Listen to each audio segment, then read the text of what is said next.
Chris Scalzo here with. Do it again. Do it again.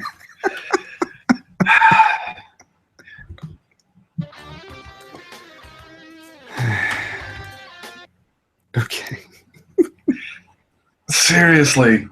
I had my finger hovering over the button, and then as soon as you started speaking, it went away. So I'm like clicking around trying to find it.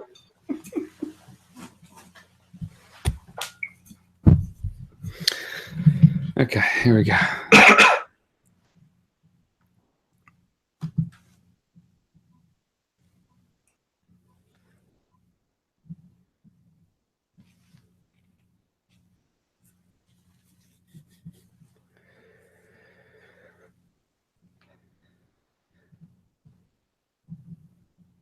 Chris Scalzo here with Matt Howell. On this episode of The First Run, Matt and I are going to talk about Baywatch, the movie with Dwayne Johnson, Zac Efron, Alexandra Daddario, and unfortunately not the TV show, which may have been a better thing for us to discuss. We're also going to discuss War Machine, the direct Netflix film starring Brad Pitt that's a satire of the war in Afghanistan, which was not... There's more to it than I thought there was, and I'll explain what I mean by that. And finally, in honor of the new classic Baywatch, we'll be discussing the worst TV to film adaptations, at least the 5 worst. So it's a little solemn around here this week, and we'll talk about why after this clip from Baywatch.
Matt, there's a part of that clip from Baywatch from the trailer when Alexandra Daddario is talking to Zac Efron.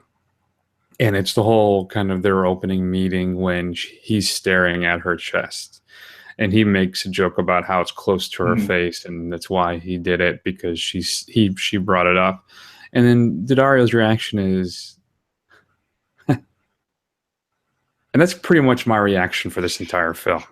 There's a few things I'd like to point out. So, well, before we get into that, Matt, why don't you set up what is the plot, if I may, for Baywatch? Okay, sure. The Rock leads a group of lifeguards in the fictional Emerald Bay. Where is this supposed to be? California, Florida, Hawaii? I don't. I think it's supposed to be L.A., but it was shot mostly in Georgia and Florida. In fact, some scenes, I believe, my neck of the woods. Okay. So anyway, he runs a bunch of lifeguards called Baywatch, and he finds some drugs on the beach, and he becomes convinced that a powerful woman in the community is the one selling it, and he decides that he is going to take her down, even though he's just a lifeguard and not a law enforcement officer of any kind. And this is where hilarity ensues. Oh yeah, and Zac Efron's like a disgraced Ryan Lochte swimmer who joins the team. So you got that going for it too. Yeah. So we ask one key question with these comedies, Matt. Did it make you laugh? No, not really. It did not. Which is unfortunate. At most, it got maybe a slight smirk out of me. Like, I see what they were trying to go for there, but it didn't quite land. The only times that I even got close to and maybe even doing a slight chuckle was when John Bass was on the screen, and some of the jokes and interactions he had, but even those were pretty weak in Juvenile. But it was the best they had going for it in the entire thing. Yeah, Dwayne Johnson was right when he tweeted out basically that Bass is the secret weapon of this film. And I can't tell you how much this pains me, because we all know what a huge fan of Dwayne I am. He is approaching Schwarzenegger status for me, right? Because he's a charismatic performer. He lights up the screen, right? He's got that megawatt ear-to-ear grin that you love the guy. And for the most part, like, Schwarzenegger can't really do any wrong for me. You could put him in some like a comedy set during the Holocaust, and he's one of the guards, and I feel at some point I would still like it. I mean, it could, I don't know. And Dwayne's getting to that point for me, and it's not, this thing is just a complete miss from start to finish. None of it works. It's not funny. Tonally, it's all over the place. I mean, and I get maybe here's the thing. This is the perfect adaptation of the show, but I think all it does is really demonstrate how crappy the original show was. Right. I think the problem is it's just a different time. Audience is a little more sophisticated at this point. So I think all this does, so instead of taking the original show and making it even a bigger farce than it was, you try and, honor, air quotes, Baywatch, and it doesn't work. They never commit really to anything. Mm-hmm. They don't commit to the comedy. They don't commit to the mystery or the drama. The direction is lackluster, if not dull, and it's a complete miss, Matt. If you want to see a good example of what I'm talking about, watch the Jump Street films. All right, it takes what is inherently a ridiculous concept from the original show and really just plays it up for a lot of laughs. But this thing is a complete disaster. It had to go all out. It really did, and it doesn't. And it's just horrible. Yeah, I mean, you're 100% right. I mean, this is the big problem with this film, is that it doesn't know what it wants to be tonally. Like, it doesn't. It has these jarring shifts where you have kind of this absurdist comedy kind of stuff where they're trying to start to lean into some of the Jump Street stuff, which is what they should have done, to where it gets into this kind of, or are you talking about just the ridiculousness of Jump Street? Just the way the Jump Street films handled, the premise, and they kind of just went, kind of over the top and made it absurd and funny. Whereas they start to do that in some cases, like the thing with John Bass and the slats of the beach chair or whatever, but then they bogs down into this kind of semi-serious police investigation thing, and you're right, it's exactly like the show, but the show was just so bad, and I don't understand why. And it doesn't even have like the campy, like ridiculous, like laughing at it factor that the show had. Whereas, I don't know. I mean, I don't know if it's just is not great. The writing is obviously subpar, and to be quite honest with you, almost everybody in this film doesn't have any charisma at all. I mean, this is not, Jonah Hill and Channing Tatum. I mean, and even in that film, there were other ringers. I mean, with Dave Franco and Brie Larson, this just nobody's really up to the task. Not even Dwayne Johnson. He's not really up to the task at all. I mean, the only ones I can think, the only bright spots are, like I said, John Bass, and the guy who plays the cop is pretty funny too. I've never seen him before, but he was pretty good. Yeah, no, I think they're hampered by just an absolutely horrible script too. So they don't really get to do much. I don't know how you're able to contain Dwayne Johnson's charisma, but congratulations. Well, here's the thing, and Chris, I know you're gushing here, but let's be fair here. Dwayne Johnson, aka The Rock, has had a lot more misses than he's had hits. That's true. No, you're entirely right. Hercules, G.I. Joe, San Andreas, the list goes on and on about. So but he's still bringing a watchability quality to everything he's in. But he's not in danger of featuring Arnold status, even for me, which in my Arnold status is way lower than yours is. No, but when I say that, for me, again, it's just a watchability factor. That he's entertaining enough in everything he's in that it's good enough for me to at least sit through an hour and a half, 2 hours. That's all. Yeah, his 5 minutes in the other guys is sublime. So there is that. Mm-hmm, mm-hmm. One thing I would like to point out that in timing with our decision to opt out of the Paris Accord, climate change wise, if the planet goes to hell, right, and millions of people die, we found at least 2 people that should begin to propagate the species. And it's clearly Zac Efron and Alexandra Daddario. I can't think of 2 genetically more superior people on this planet. Well, I mean, Kelly Rohrbach and Dwayne Johnson would probably make some very beautiful, tall, statuesque kids as well. I guess, but I gotta go. I'm still if you know. Zac Efron's a pretty man. I don't know if Alexandra Daddario could handle being the less pretty one in that relationship, because that is he is a good looking man. I'm not even gonna lie. Yeah, that is true. But I think that's it. They're my nominations to carry on the species. So we should put them in the Doomsday Vault, in the Seed Vault? Yeah. Oh, definitely. No doubt about it. I'd do it right now. Be like, all right, guys, we're harvesting all your eggs and sperm. Let's go. We're putting you in the Doomsday Vault. I don't think there's another choice. So, all right, where are you coming down with the Baywatch? You know what's funny too? When they first announced this, I was kind of like, all right. Yeah. Then I saw a couple of trailers. I'm like, okay, especially the last one. It's all right. Now I want to see this, but no, never. Yeah, it's not good. I'll be generous and I'll give it a D, an F, because I mean it was relatively amusing in some parts, so I'll give it a D. I laughed once, and it was a chuckle. I didn't get angry like I do sometimes. I was more just whatever. Come on. So I think D is the way to go as well. I agree. So congratulations on the gentleman's D, Baywatch. Yeah, seriously. If you get a chance to see Baywatch, just an email at feedback@thefirstrun.com. I don't know. Maybe I'm wrong. You know, Dwayne Johnson, I should say, he's been saying they made this for the fans, not the critics. Which is a telltale sign that you've made a horrible, horrible film.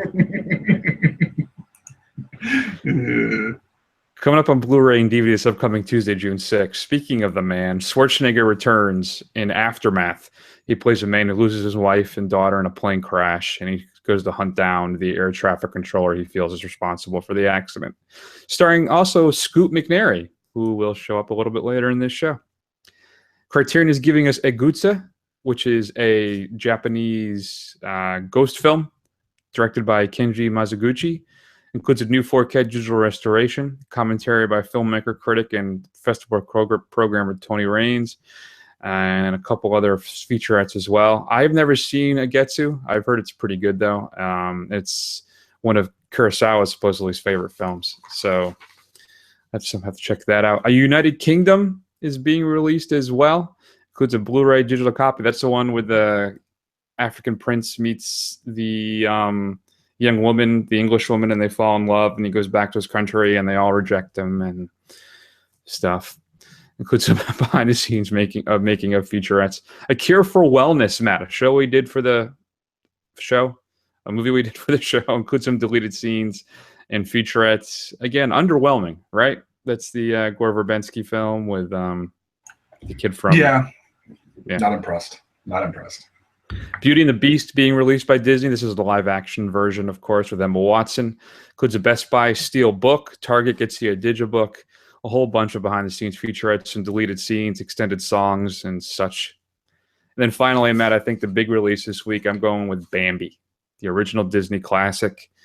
Includes, if you get it from Best Buy, you get a lenticular cover. There's a whole bunch of new special featurettes for this release, including a couple of deleted scenes, which might be interesting to check out.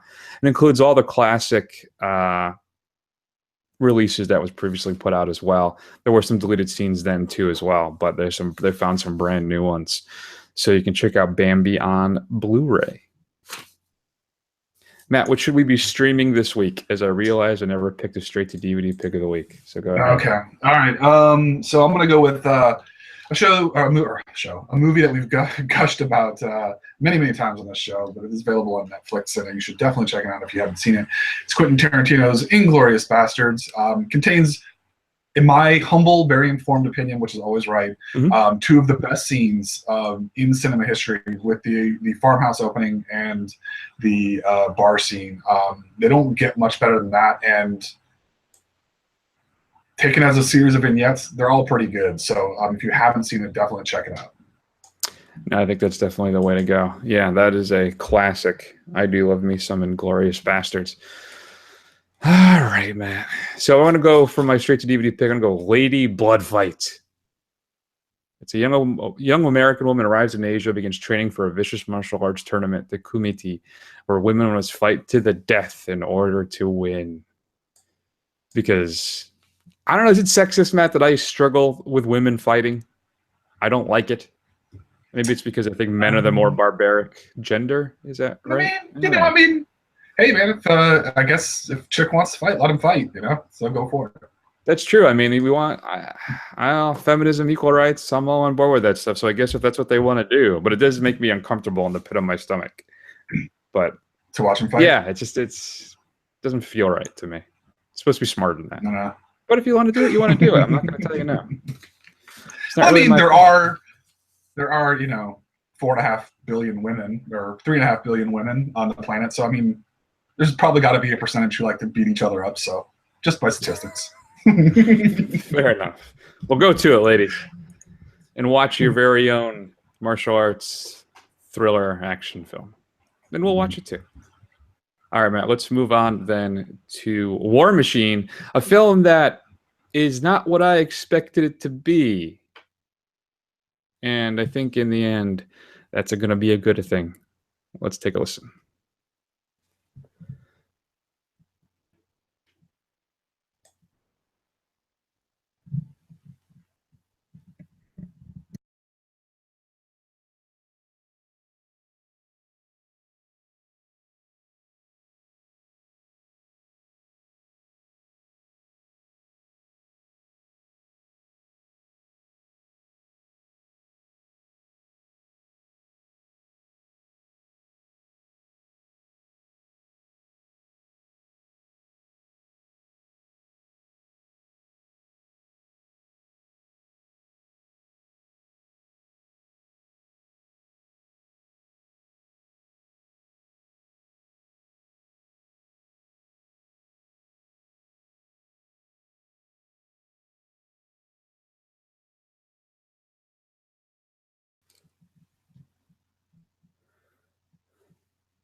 So, Matt, The War Machine is based on the book The Operators by Michael Hastings, former writer, who was writer for Rolling Stone.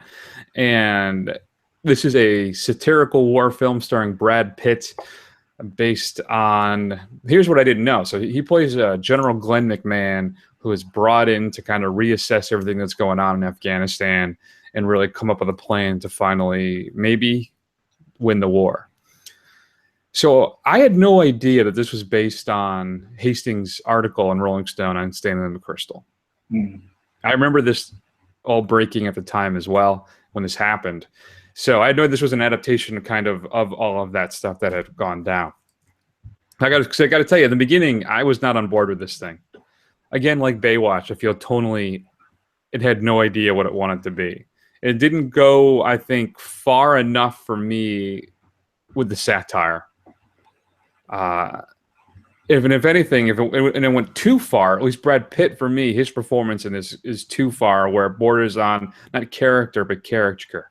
He's not, I think he needed to be a little reined in on this. And I think we've firmly established what Brad Pitt's army guy voice is, right? Because I think it pretty much mirrors his Inglourious Bastards one as well, without the southern twang to it. But you got a pretty good cast in this for the most part, too. You know, Anthony Michael Hall, Topher Grace, Scoot McNairy, who plays Sean Cullen, of course, is the stand-in for Michael Hastings, the writer.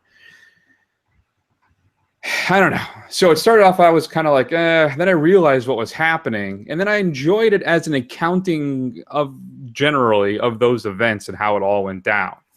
So for the historical perspective, though, granted, this is there's I'm sure some fictional elements to it. At least getting that whole story was interesting to watch. But for me, generally a miss. Where'd you come down? Yeah, I went into this pretty blind. I didn't know that much about it. I knew it wasn't making a lot of good reviews or anything like that. So I watched it, and I think I was less critical of it. I didn't know. I knew it was about kind of the accounting of what happened from that article, in the events that were going on in Afghanistan. I think it was just kind of showing, the kind of absurdism of what we're trying to do over there, what we were trying to do over there, and I think it was pretty successful in kind of opening your eyes to a lot of that stuff. Maybe a little overlong. Maybe kind of take some diversions it doesn't need to take. And like you said, I mean, Brad Pitt's putting on a kind of one of these, his attempt at a transformative performance king, which I don't think is always successful. But I mean, I thought it was fine. Like, I didn't think it was bad by any means. I wasn't blown away, but I thought it was fine for the most part. Yeah, I think that's a fair assessment, and you're right. I think it is a politely enjoyed. Yeah, I think that's a fair assessment. I think it does a really good job too, like you said, of it showing kind of the absurdity of the situations that the soldiers have to deal with every day. They have to confirm that the combatants are indeed combatants, have the weight basically to be shot before they can respond. But I don't know. Like I said, it's. When I think of satires, the problem is when I think of satires, I go to the greatest satire of all time, which is, for me, is Dr. Strangelove. And there were no kind of moments like that. But of course, it doesn't have those. Maybe that's what it is they don't have the absurdity that Strangelove does. And of course, you don't have a genius like Peter Sellers in the film either. So, but yeah, it was fine. It was fine. It was interesting. It's not, I don't think you need really to see it. I don't think, unlike, same way with Baywatch, we forgot to ask that question. It's just, you go to theaters, you wait for it to come home on video. This, of course, is a Netflix film, so you can stream it right now on Netflix. If you're interested in what happened with McChrystal and how all that shook out, maybe you can check it out. But I don't know. I don't think there's enough here really to warrant sitting down 2 hours and checking this out. Yeah, I mean, I would agree with you that the satire, well, I'll put air quotes in the satire because it's so relatively subtle, so it's not very cutting for the most part. I mean, there's much better examples of satire out there. But, again, if this is kind of your type of thing, I think you could enjoy it. Like, if you're not, I mean, if this is just your type of movie, I mean, it's not bad. I mean, I wouldn't rush out to see it, but if it's kind of rush in or go sit on your couch or if you're putting this on to Netflix and chill, this is probably a good option because you will stop paying attention after a very quickly amount of time. So yeah, I don't know. I guess if this is something you want to check out, if it's something that's in your wheelhouse anyway, go ahead, check it out. But I mean, if it's not something you would normally watch, you're not really missing much. Yeah, it's too bad. I don't know. It's just too subtle. Am I just not getting it? I don't know. I think this could have been really interesting. And as you said, much more biting of a satire. It could have been a little more intense in that reign. And it just wasn't. For me, just another opportunity that missed, just like Baywatch. I think both these films, if done properly, I feel it could have been really interesting, fun, entertaining, or just fascinating. And I think both of them are just jumbled. They're not poorly executed. Yeah. Although, to be fair, War Machine's way better than Baywatch. We're not even putting that in the same category. Oh, yeah, no, that's true. Though I'm giving War Machine, I think, I'll give it like a C+, but that's as high as I'm going. Yeah, I'm with you, C+. The Gentleman, C+. Yes. What do you think too about? I guess is it in Cannes? I think it was a Netflix, maybe an Amazon. Got booed. Yeah, it was Amazon. When it came up. It continues to happen. How do you feel about all that? I think it's just cinema elite, which is obviously no more personified than in Cannes. just kind of not wanting to move along. And I get it; they want to preserve kind of the artistic integrity of it, but ultimately, people make movies to have them seen. And if this is what's going to get them seen, then why are we having a problem with it? So I don't know. I think that's just a bunch of art snobbery, if I'm being honest. See, that's what I don't understand. I think that you would, maybe I'm not understanding it, because I feel that that's exactly what this would provide. Having more outlets would be more content. And then you'd, like you said, you have a better chance of getting your film seen. You can do something smaller, maybe more intimate or something to that effect, because you have more people, more outlets now to present your material. I don't see what really the big deal is. I'm concerned about the shift away from theatrical releases. Dave used to talk about this a lot. He feels that it's inevitable that they'll be doing day and day, where you can go see it in the theater, or you can pay $20-25 and watch it at home the same day. Right. And I think that probably is eventually may happen, or maybe there'll be like a week lag, but I don't know. I think it's foolish to knock against the Netflixes and the Amazons, because again, it's just there's more outlets. But I'll always go to the theater, though. I'm one of those people that will always go to the theater. So, but maybe that's what it'll be. And it's sorry, go ahead. No, I'm sorry. You go ahead. You finish with that. Well, I don't know but I think what it could end up being, though, right, is you go to the movie theaters to see Wonder Woman, and if you want to see the Neon Demon, that's going to be at home. Right. I guess maybe that might be part of the fear. Right. I mean, I guess, but I mean, let's be real here. So, you have a film like Neon Demon, or we'll just use Neon Demon as an example. It goes out, puts out into a theater, goes out to a few hundred arts theaters, makes maybe $2 million or whatever, and then it disappears off of it, and people aren't going to see it. Whereas if, at least when you get it on these distribution platforms early, at least you have a chance for people to go out and see it. And I'm sure a lot more eyeballs have seen it on Amazon Prime than have seen it, ever saw it in the theater, and ever would have, to be quite honest with you. These are kind of the films that are, if this was 30, 40 years ago, that film would be like a cult thing. Like we would probably be talking in hushed tones right now because they're getting ready to release it on Blu-ray for the first time, kind of thing. Whereas, and it would have been like this thing that, people talked about in hushed whispers. Whereas now it's like you can go out and see these things. And to be quite honest with you, the theater experience, I like the big screen. I'm not a huge snack guy, so I don't buy any of that stuff. And honestly, I hate being around other people. Like, it irritates me when they sit next to me for no reason. It's like, there's plenty of seats, go somewhere else, but they don't. So I don't know. I mean, it has its pros and cons. I mean, I'm with Dave. I mean, some instances I would just be like, I'd rather just watch this in my house. Like Baywatch, I would have just watched that in my house rather than going down to the theater to see it. No, I agree. But I think when we talk about Wonder Woman next week, I think that's a must in the theater. I want to see it on the biggest, loudest screen possible. And I can tell you, I had a miserable experience watching Baywatch in the theater as well. Not just because of the film. I went to like a 9:00 showing here on Tuesday night, and it was a disaster.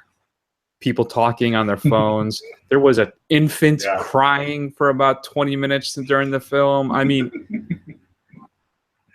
there's a couple next to me that were talking the whole time. It doesn't happen that often, thankfully, but there are times that it's just, I can't stand it. I don't want that to take away that experience from me, though. It's weird too that the big theater that I usually go to here, they don't have Wonder Woman in IMAX. They still have Pirates of the Caribbean in IMAX, like week 3 or week 2, whatever it is, week 2. Wow. And I know how it works. Is that basically they have to sign deals, right? So they have to say, we'll show it in IMAX for this many weeks. And they must have been, makes me think they were banking on Wonder Woman not being that good and popular and Pirates of the Caribbean being a huge hit, which clearly it's going to be the opposite of that. Right. So they must be kicking themselves, losing money. I'm so happy that you're getting giddy, that you're actually going to get a decent DC film out of all of this. There'll be 1 out of 5 at this point, 1 out of 4, whatever it is. Right. Some saying it's the best superhero film since The Dark Knight. That is a bold statement. That is a hugely bold statement. That is a hugely bold. Let's pump the brakes here, okay? I mean, you know, let's just I'm not slow letting that one down. get to me. I'm not letting that one get to me. We'll see that. All right, Matt, let's take a break, come back, and talk about what the worst TV adaptations are. And let's hear a clip from one that didn't quite make the list for me.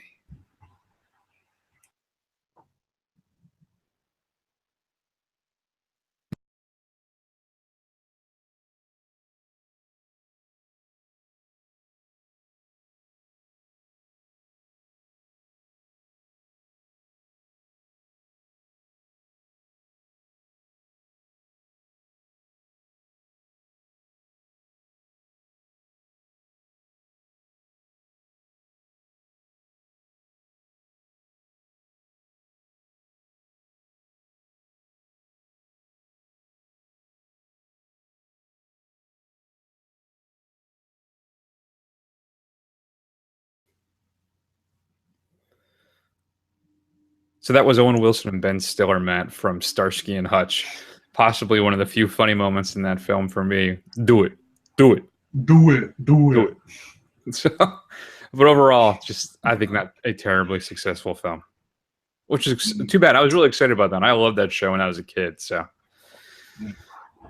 all right. So now we're going to discuss the 5 worst adaptations. Matt, of course, number 1 being the absolute worst TV to film adaptation of all time.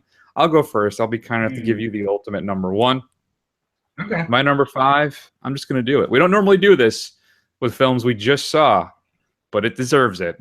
Baywatch is my number 5 worst adaptation, which in a way may not be fair because, as I said before, it really is the perfect.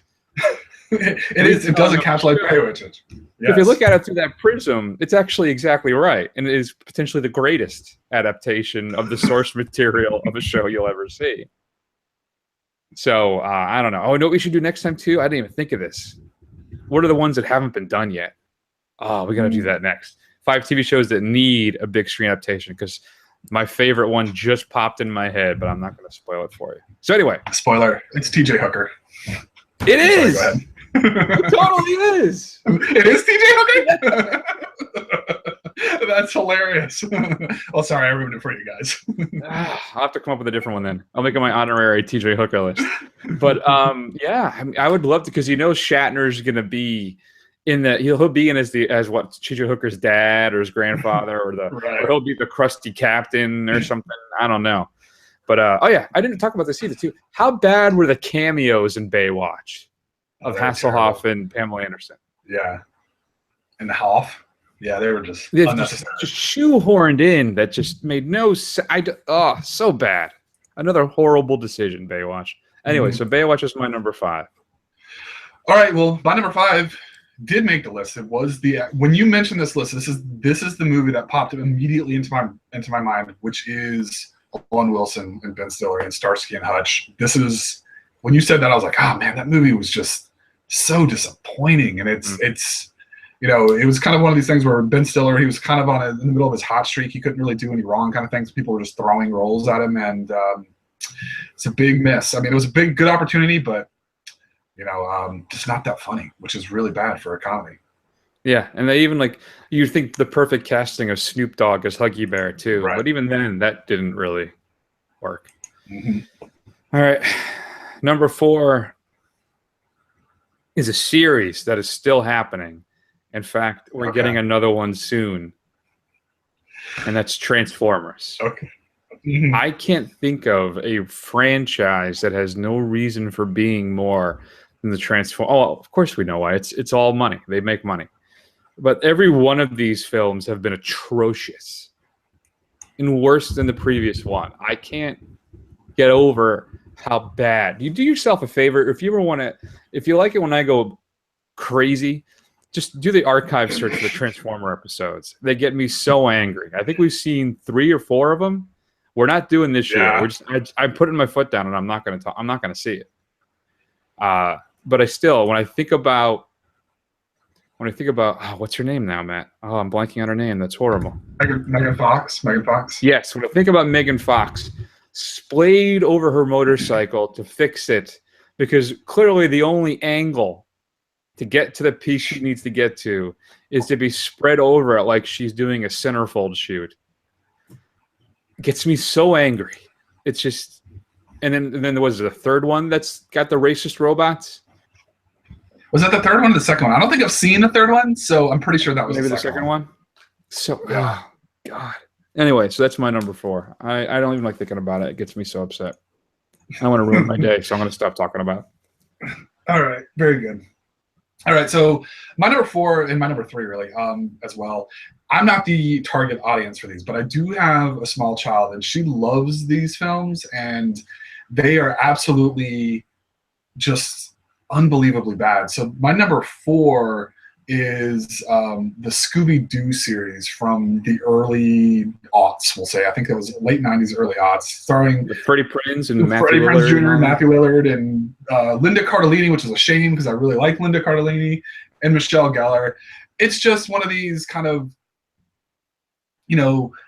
again, they're trying to take the absurdity of the premise of Scooby-Doo, but it's just, it's obviously they shoot for the lowest common denominator. They have a CGI, a terrible CGI Scooby-Doo, which is just grating. Everything about it is just kind of blown to the absolute max of all of their annoying character traits from the show. And unfortunately, I have to watch these things all the damn time because my daughter loves them. But it's just like nails on a chalkboard. Luckily, I've seen it. They've been on so many times now, I can just kind of put it into background noise. I don't pay any attention to it anymore. So I guess there's that. But yeah, just atrocious. The worst, some of the worst things from the that you'll see. It's just all the bad stuff that you could think of. I haven't seen it. I haven't seen either of them. What's funny is I was going through the list doing the research. I realized, man, I've missed a lot of these. Yeah, I have so not seen a lot. And I'm like, I was thankful, like the Beverly Hillbillies. Yeah. I don't know another thing too, they bring it up. I don't know why. I must have been blacking out while we were talking about Baywatch. How bad were the special effects in that film? Yeah, they're terrible. Sci-Fi Channel level bad at times. What the hell? It's unforgivable to have effects that bad. Anyway, all right, fine. That's good. I haven't seen Scooby-Doo, so whatever. Number 3, I don't know if it's fair because you knew it was going to be crap as soon as you saw that New World Roger Corman title face at the beginning of the film, and that's, of course, Masters of the Universe. I don't know how you can screw that up as badly as they did. It's just, why do you have the little guy, Billy Barty, the little guy, what was his character's name? I don't know. I don't care. Nobody cares. Instead of Orko. You have an established character that could have done that role, but you don't use him. And then Man-at-Arms is all wrong. Costume-wise, it's just the only saving grace of that entire film is Frank Langella as Skeletor. He's almost watching it alone just for that performance. Yeah. And of course, Eva Lynn, who plays Eva Lynn now too. I keep forgetting her name. So, which is embarrassing for me because I know she's in They Live. She's the one of the great cult actresses. She's in all those kind of cult films and such. Meg Foster. Thank you very much, Matt. So, just horrible. Master of the Universe. I almost, too, was going to, because it was released by Shout Factory. I'm like, oh, I should revisit this. Kind of a nice trip down nostalgia lane, right? And then it was on Netflix or something for a while, and I watched it again. I'm like, oh, dear God, no. Yeah, we watched it for the show. That's right, we did. That's what it was. We did it for the show. Yeah. And that was the one that triggered off that whole marathon that we did. Is we wanted to watch the Masters of the Universe again. Yeah, that was a mistake. And they're still talking about trying to do another big screen version of it, and it just keeps falling apart. So, let me guess, it's going to star The Rock, right? That man doesn't say no to anything. No, he doesn't. His Black Adam better be good. It better be good for all the talk he's been doing. All right, that's my 3. Anyway, all right. Again, my number 3. Again, I'm not the target audience. This is meant for kids, but this is like slow parent torture. The only thing worse than Scooby-Doo Monks and its subsequent sequels, which somehow keep getting made and keep getting worse every single time. Stars Jason Lee, I think, in like at least 2 out of 3 of these things, as the bumbling Dave who kidnaps sentient singing chipmunks, which are the only sentient chipmunks in the world, and nobody seems to think this is weird, and that sing twee pop hits in a terrible grating voice. Again, just terrible special effects. Just the songs are awful, and just everything about it is just slow torture for a parent to watch. And again, my daughter likes these. Not as much as she likes Scooby-Doo, but she does like these as well. I worry for her. I worry for her taste. I have not seen any of the Chipmunk films either. It would be weird if yourself lucky. Yes, count yourself lucky. My number 2 is the big screen version of The Avengers. Now, not the Marvel's Avengers. I'm talking about the Avengers with Ray Fiennes, Uma Thurman, and of course, Mr. Sean Connery as our bad guy. Mm-hmm. So they play secret agents, English secret agents, having to stop Sean Connery, who has a device that can control the weather. Okay? And I can't get over how bad this was supposed to be like a big potential tentpole franchise type film. But it's a disaster. It's the humor's not funny. The action is dull. Connery is just... He's probably the only thing worth watching in this thing for me. But that barely. It's just it's a film devoid of any life. And it was a disappointment because I was looking forward to. I thought, oh, this might be kind of fun, but it was not fun. Mm-hmm. It was crushing. So, and just in its funness and its blandness and its how boring it was. So there you go, Matt. That's there 2. You go. All right, my number 2 is stars one of our favorites, Channing Tatum. Rock Johnson is in this. He's definitely in the second one. Bruce Willis, but talking, of course, about G.I. Joe, The Rise of Cobra. This is a film that should not exist. It completely misses the entire point of the G.I. Joe series, which I granted is not like it's high art. But what they were trying to it's like they took a different movie, slapped the names of the characters over this, and just threw it out there. I mean, ridiculous special effects, wooden acting, dumb plot. Just everything about it is just unnecessary in the absolute nth degree. And I cannot believe it made a sequel. Although the guy who plays Snake Eyes, who also played Darth Maul, he's actually kind of fun to watch. So I'll give him that. But that's Ray Park. It could be because he's silent. Yeah, Ray Park, because he's silent the whole time. So. What I didn't get in the first film too is when they gave him his mask, it had lips on it. Yeah. They fixed that in the sequel. But I think, too, the sequel got greenlit probably because they said, hey, we can get Dwayne Johnson for this. Right. And boom, sequel. Because he wasn't in the first one. Right. But it is bad. It's, yeah. Yeah, I don't know. I don't understand those films at all. I remember at the time, too, thinking the first one was okay. Yeah. And then I watched it again and again, and I'm like, yeah, this is really bad. Yeah. And the second one is even worse, I think. Yeah. Do you own the first one? Yes, I do. Oh, Chris. Dave used to mock me all the time. He said, how do you have that in your collection? Yeah. I think I got it really cheap. Yeah. And I kind of thought it was fun. Plus, it had Joseph Gordon-Levitt in it. That's true. And yeah, it's bad. Mm-hmm. So yeah, all right. My number 1 is, I think, the only number 1 available. It is really. It's the only. If this is not your number 1, your whole list is invalid, Matt. It was supposed to be the big hit of 1999. Okay. It showed cracks in the invincibility of, at the time, the greatest summer movie star in years. Like, this guy, Will Smith, could do no wrong until this film. You're going to have, it was always thought to be like the James Bond of the Old West, right?